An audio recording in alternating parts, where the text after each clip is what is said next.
Exercise 5.2 question number 17 और 18 को discuss करेंगे। क्वेश्चन नंबर 17 में क्या गिवन है, find the 20 term from the last term of the AP. यहाँ पे मुझे एक एपी गिवन है, इसका अंतिम पद से 20वां पद फाइंड आउट करना है। इसका मतलब हमें यहाँ पे क्या फाइंड आउट करना है, A20 एंड अंत से हमें क्या करना, 20वां पद इसका फाइंड आउट करना है। और इस टाइप की प्रॉब्लम को सोल्व करने के लिए मैंने आपको दो मेथड बता रखे और दोनों मेथड से इस प्रॉब्लम को हम सोल्व करेंगे।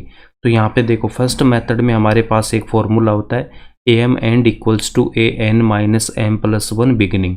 तो यहाँ से m की वैल्यू क्या हो जाएगी, m की वैल्यू वही होगी जो हमें यहाँ पे टर्म फाइंड आउट करना है। इसका मतलब m इक्वल्स टू यहाँ पे कितना हो जाएगा, मेरे पास में 20 हो जाएगा। इस फॉर्मूले में हम m की वैल्यू पुट कर देंगे 20। तो यहाँ से आपके पास में फॉर्मूला क्या हो जाएगा, यहाँ पे देखो A20 end equals to an minus m की वैल्यू 20 पुट करूँगा प्लस का 1 और ये वैल्यू आएगी मेरी बिगनिंग से। तो इसको सोल्व करूँगा तो यहाँ से कितना आ जाएगा, A20 end equals to a यहाँ पे n और माइनस का 20 है प्लस का 1 है, तो यहाँ से कितना आ जाएगा, माइनस का 19। तो n माइनस 19 और ये आपका हो जाएगा बिगनिंग से।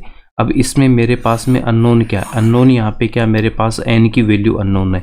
अब अगर मुझे n की वैल्यू मिल जाएगी तो ये मेरी प्रॉब्लम सोल्व हो जाएगी। n की वैल्यू कैसे फाइंड आउट करेंगे, n की वैल्यू फाइंड आउट करने के लिए हमारे पास एक फॉर्मूला होता है an equals to a plus n minus 1d। अब इस फॉर्मूले की हेल्प से हम n की वैल्यू फाइंड आउट करेंगे। यहाँ पे हमें इस n की वैल्यू फाइंड आउट करना है। तो बट इस n की वैल्यू फाइंड आउट करने के लिए मेरे को a की वैल्यू चाहिए और d की वैल्यू भी चाहिए और यहाँ पे an की वैल्यू भी चाहिए। इसके लिए हमें गिवन क्या है, इसके लिए हमारे पास यहाँ पे AP गिवन है। तो इस AP में A1 A2 A3 253 को हम क्या बोलेंगे, an बोलेंगे, nth टर्म बोलेंगे। इसका मतलब मुझे an की वैल्यू मिल गई और यहाँ पे ये जो A1 है वही क्या होता है, मेरा a होता है, फर्स्ट टर्म हो जाएगा। और यहाँ से अगर मुझे d की वैल्यू फाइंड आउट करनी है तो मैं A2 माइनस A1 से d की वैल्यू फाइंड आउट कर लूँगा।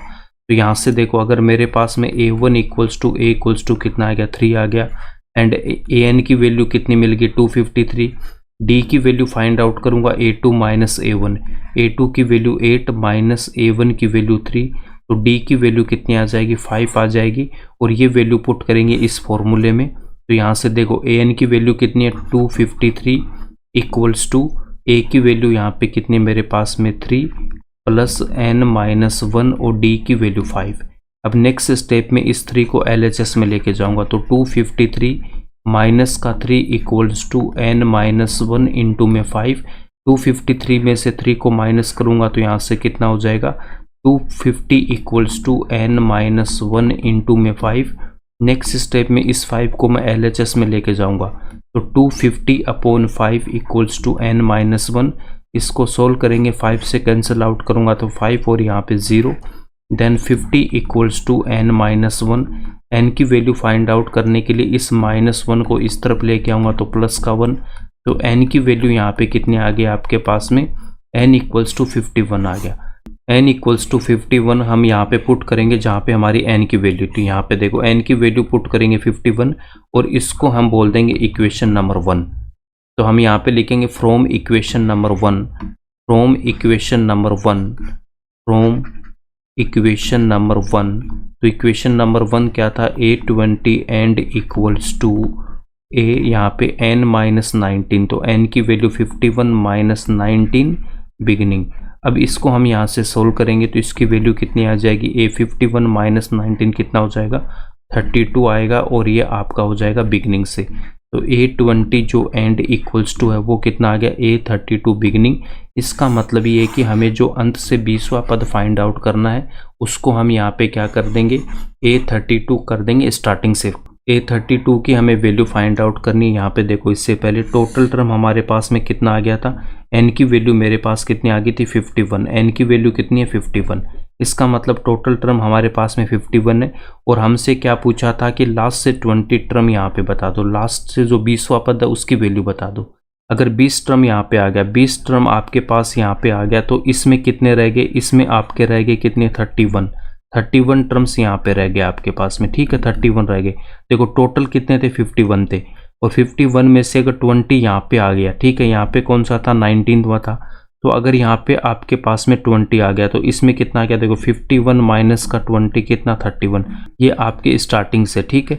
तो स्टार्टिंग से अगर मुझे टर्म फाइंड आउट करना तो अंत से 20वां पद हमें फाइंड आउट करना, तो स्टार्टिंग से आपके पास में क्या हो जाएगा 31, तो ये रहा 31 और प्लस का 1 उसके बाद ये आएगा 31, तो यहीं पे आ गया। उसके बाद में आपके पास में ये टर्म आ रहा है तो प्लस का 1, इसका मतलब स्टार्टिंग से हमारे पास में क्या हो जाएगा 32वां पद।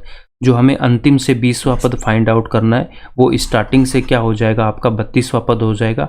अब इसको हम यहाँ पे कैसे फाइंड आउट करेंगे, हमें फाइंड आउट करना कितना A32, तो A32 का फॉर्मूला क्या होता है हमारे पास में, A32 इक्वल्स टू मैं लिख सकता हूँ A प्लस 31D। आपको क्या करना है, यहाँ पे ये जो वैल्यू है उसमें से एक माइनस करना, इस वैल्यू में से एक यहाँ पे माइनस करेंगे, 31 आएगा उसको हम इस D से मल्टीप्लाई कर देंगे। या फिर आप यहाँ से निकाल सकते हो AN इक्वल्स टू क्या होता है A plus N minus 1D। N की वैल्यू यहाँ पे पुट कर दो 32, तो यहाँ से कितना हो जाएगा A प्लस 32 माइनस 1D, तो यहाँ से कितना A प्लस का 31D। तो यहाँ से हम क्या करते हैं, देखो N माइनस 1 आता है, यहाँ पे जो N होता है उसमें से एक हम माइनस करते हैं, उसको हम D से मल्टीप्लाई करते हैं। तो सेम हमने यहाँ पे क्या किया 32 माइनस 1, तो कितना आ गया 31 आ गया। तो हम यहाँ से डायरेक्ट इसको लिख सकते हैं कि 32 में से अगर मैं एक माइनस करूँगा तो 31 आएगा, ठीक है। एग्जाम में आपको बस डायरेक्ट इतना लिखना A32 equals to A plus का 31D। अब इसमें इसकी वैल्यू पुट करेंगे, A एंड D की वैल्यू पुट करेंगे। तो A की वैल्यू हमने फाइंड आउट की थी कितनी 3 और D की वैल्यू कितनी 5। ये आपके पास में AP थी ना 3 8 ऐसे स्टार्ट हो रही थी, लास्ट में 253 आ रहा था।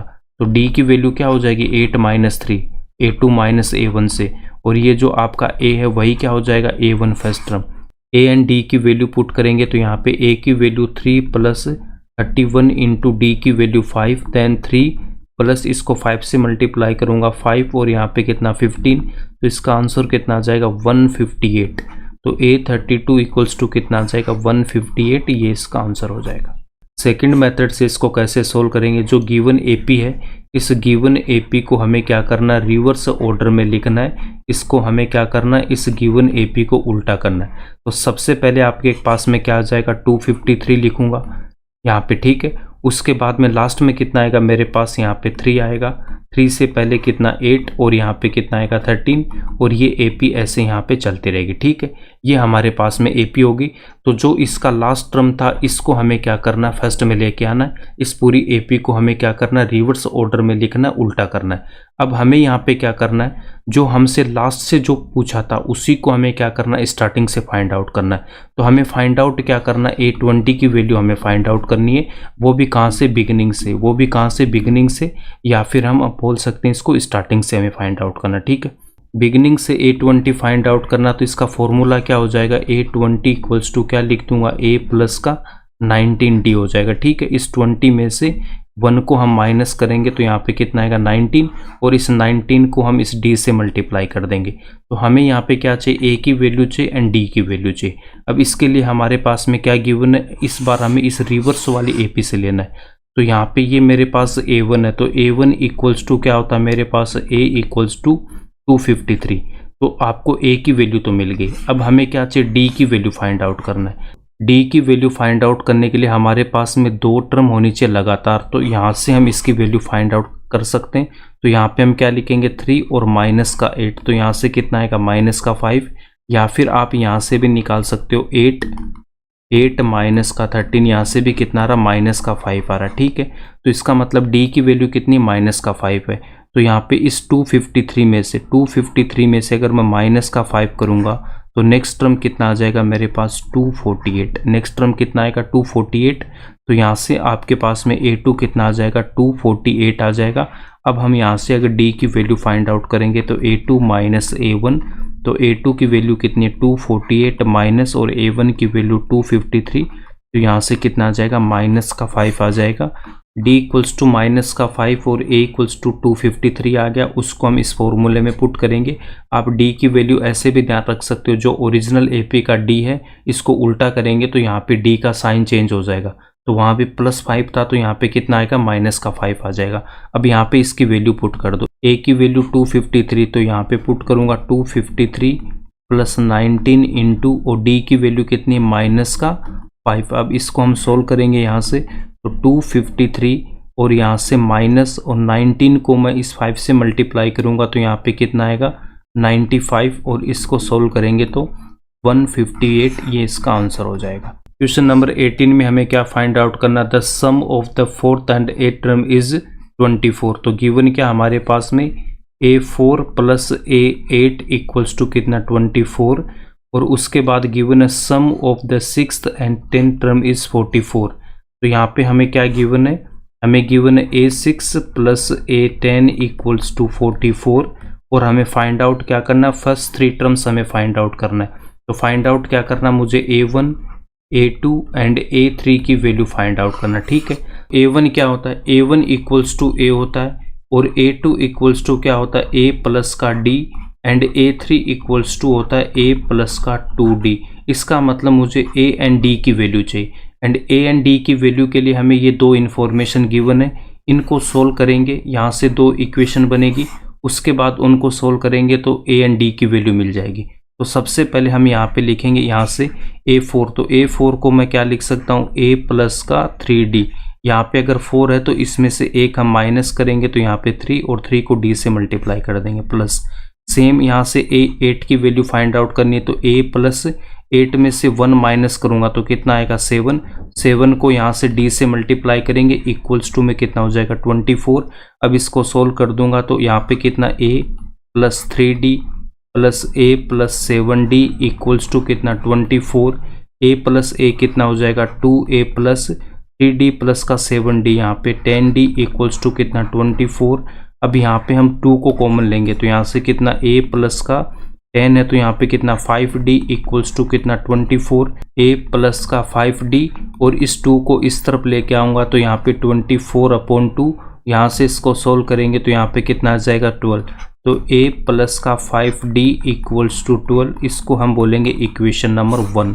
सेकंड इन्फॉर्मेशन हमें क्या गिवन है, A6 plus A10 equals to 44। अब हम इसका यूज़ करेंगे, A6 plus A10 equals to कितना है 44। ठीक है, अब यहाँ से आपके पास में A6 की वैल्यू क्या हो जाएगी, A प्लस 6 में से 1 को माइनस करूँगा 5, तो इसको मैं D से मल्टीप्लाई कर दूंगा।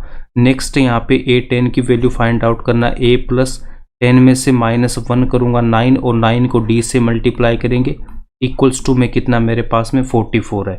अब इसको सोल्व करने के लिए हमें क्या करना है, A प्लस का 5D प्लस A प्लस का 9D equals to 44, A plus A कितना हो जाएगा 2A प्लस 5 प्लस 9, यहाँ से कितना 14D इक्वल्स टू 44। यहाँ पे भी हम 2 को कॉमन लेंगे तो यहाँ से क्या रह जाएगा मेरे पास A प्लस का 7D equals to 44। Next step में इस 2 को मैं इस तरफ लेके आऊँगा तो 44/2, इसको सोल्व करेंगे तो यहाँ से कितना आ जाएगा 22। Then A plus 7D equals to कितना आएगा 22, इसको हम बोलेंगे इक्वेशन नंबर 2। अब equation number 1 and equation number 2 को सोल्व करेंगे, A एंड D की वैल्यू फाइंड आउट करेंगे। तो इक्वेशन नंबर 1 क्या थी मेरे पास, यहाँ पे लिखेंगे from equation number 1 minus equation number 2। तो इक्वेशन नंबर 2 तो मेरे पास A plus 7D equals to कितना 22, और इक्वेशन नंबर 1 क्या आया था आपके पास में A प्लस का 5D equals to 12। Equation number 1 क्या था, A प्लस का 5D इक्वल्स टू 12। तो 1 में से हम 2 को माइनस करेंगे, तो माइनस करेंगे तो इनके साइन चेंज हो जाएंगे, प्लस है तो माइनस, यहाँ भी प्लस है तो माइनस, और यहाँ पे भी कितना माइनस, तो प्लस के A से माइनस का A कैंसिल आउट होगा, और यहाँ पे क्या रह जाएगा मेरे पास में, यहाँ पे रहेगा 5D और माइनस का 7D, 5D माइनस का 7D इक्वल्स टू यहाँ पे कितना हो जाएगा 12 minus 22, minus 2D equals to minus 10। Next step में D equals to minus 10 upon minus 2, इस तरफ आएगा तो इसके डिनोमिनेटर में आएगा, माइनस से माइनस कैंसिल आउट होगा, और 2 से इसको कैंसिल आउट करूंगा तो 5। तो D की वैल्यू कितनी आ जाएगी, D इक्वल्स टू कितना आ गया 5 आ गया। अब ये D इक्वल्स टू 5 आप चाहे तो इक्वेशन नंबर 1 में पुट करो या फिर इक्वेशन नंबर 2 में पुट करो। मैं यहाँ पे इक्वेशन नंबर 1 में पुट कर रहा हूँ, तो हम यहाँ पे लिखेंगे put D equals to 5 in equation number 1। D equals to 5 समीकरण 1 में रखने पर, तो इक्वेशन 1 क्या था मेरे पास, A plus 5D equals to कितना आया था आपके पास में 12, और यहाँ पे इस d की वैल्यू पुट कर देंगे। तो d इक्वल्स टू कितना मेरे पास में 5, वो हम यहाँ पे पुट करेंगे। तो नेक्स्ट स्टेप में a प्लस का 5 और d की वैल्यू कितनी मेरे पास यहाँ पे 5 और इक्वल्स टू में कितना हो जाएगा आपके पास में 12। अब इसको हम यहाँ पे सोल्व करेंगे तो a plus 25 equals to 12, then a equals to 12 minus 25 और यहाँ से कितना आएगा माइनस का 13। तो a की वैल्यू कितनी आ गई माइनस का 13। तो a इक्वल्स टू कितना आ गया माइनस का 13 एंड d इक्वल्स टू कितना मेरे पास प्लस का 5। अब मुझे यहाँ पे क्या फाइंड आउट करना है, a1 की वैल्यू फाइंड आउट करनी है। तो a1 इक्वल्स टू माइनस का 13। नेक्स्ट यहाँ पे a2 की वैल्यू फाइंड आउट करनी है। तो a प्लस का d इक्वल्स टू a की वैल्यू माइनस का 13 प्लस d की वैल्यू 5। इसको सोल्व करेंगे तो यहाँ पे कितना आएगा माइनस का 8। नेक्स्ट a3 इक्वल्स टू कितना हो जाएगा a प्लस का 2d और यहाँ पे a की वैल्यू पुट करूँगा माइनस का 13 प्लस 2 इंटू d की वैल्यू 5, देन माइनस 13 प्लस 10 और यहाँ से कितना हो जाएगा माइनस का 3। तो हमारे पास में ये जो 3 टर्म है कितनी आ गई माइनस का 13, माइनस का 8 एंड माइनस का 3, ये इसका आंसर हो जाएगा।